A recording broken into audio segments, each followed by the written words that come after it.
सरस्वती जी और उनकी बहू रश्मि के बीच एक दिन बहस छिड़ जाती है। आखिर किसका काम ज्यादा आसान है, बहू का या सास का? माँ जी, सास को काम ही क्या है, आपके सारे काम उंगलियों पे तो हो जाते हैं। कुछ भी। हाँ, हिसाब तो उंगलियों पे ही हो जाता है ना। अरे बेटा, ऐसा सिर्फ अभी लगता है। जो मुझे करना पड़ता है ना, वो तुझे करना पड़े तो समझ आएगा कि असली काम का पहाड़ कैसा होता है। ठेले बराबर वजन भी नहीं है आपके काम में, और बात पहाड़ों के वजन की कर रही हैं आप। तू ऐसा करती ही क्या है घर में बेटा, ये तो बता मुझे। मैं थोड़ी ना कुछ करती हूँ, सब जादू से हो रहा है इस घर में। अरे एक दिन मेरा काम करोगी तो समझ आएगा। Okay okay, shut up. कल से मैं घर के काम करूंगी और तू मेरी जगह हर चीज का हिसाब रखना, ठीक है? ठीक है, ये भी कर लेते हैं।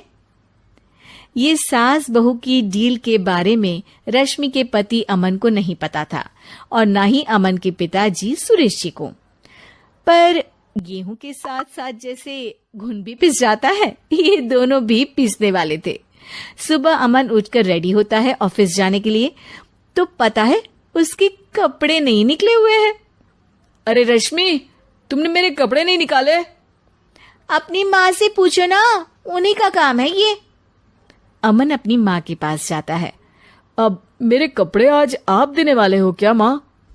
हाँ, देना तो मुझे ही चाहिए, पर तेरी बहू ने कपड़े धोने ही नहीं डाले, तो कोई भी धुला हुआ कपड़ा नहीं है बेटा।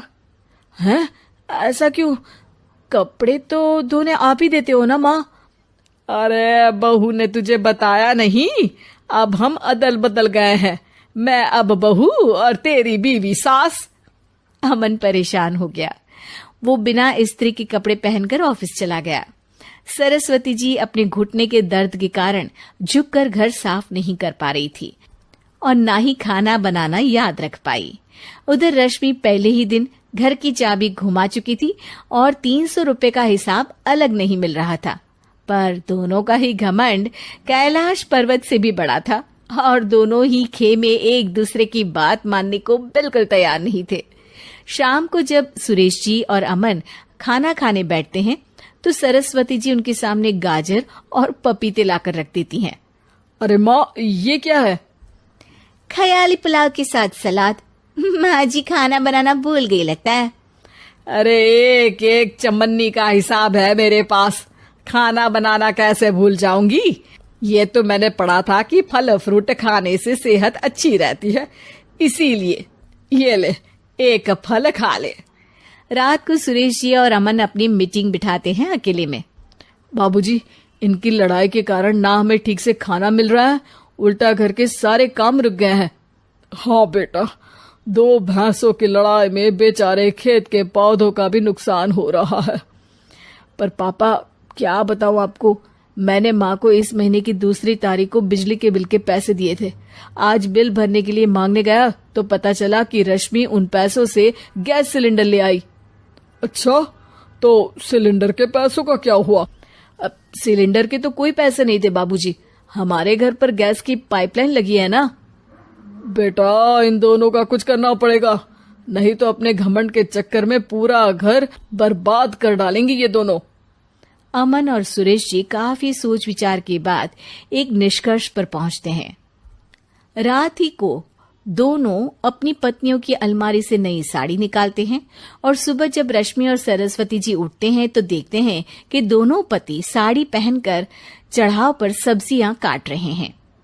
अरे ये सब क्या हो रहा है? क्या हो रहा है मतलब? आप दोनों अदल बदल हो सकते हो तो हम क्यों नहीं? अरे क्या मतलब? नहीं नहीं, मेरी भी बचपन से किसी की बहू बनने की इच्छा थी, तो आज से सरस्वती तुम बड़ी बहू, मैं मिडल बहू और अमन छोटी बहू। अरे लेकिन सब घर पर बैठ जाएंगे तो कमाएगा कौन? ये घर कैसे चलेगा? अब वो तो भैया या बाकी लोग जाने, अब हमने भी अदल बदल कर ही लिया है तो कुछ नहीं हो सकता। रश्मि और सरस्वती जी को समझ में आ जाता है कि उन दोनों की आपस की डील की वजह से इन दोनों को बहुत तकलीफ हो रही है और उनके ईगो ने दूसरों को कितनी यातनाएं दी है। अब असल में माँ जी आप सही थी, सास बनना बहुत मुश्किल है। अरे हाँ बेटा, और तू भी, मुझसे तो नहीं हो पाया सब घर के काम, वापस बदल ले क्या? हाँ हाँ बिल्कुल माँ जी, और अब आप दोनों भी बदल लीजिए, कोई आ गया तो आप दोनों को देखकर क्या सोचेगा। अच्छा है, आप दोनों के समझ में ये बात तो आई, मैं फटाक से कपड़े बदल लेता हूँ।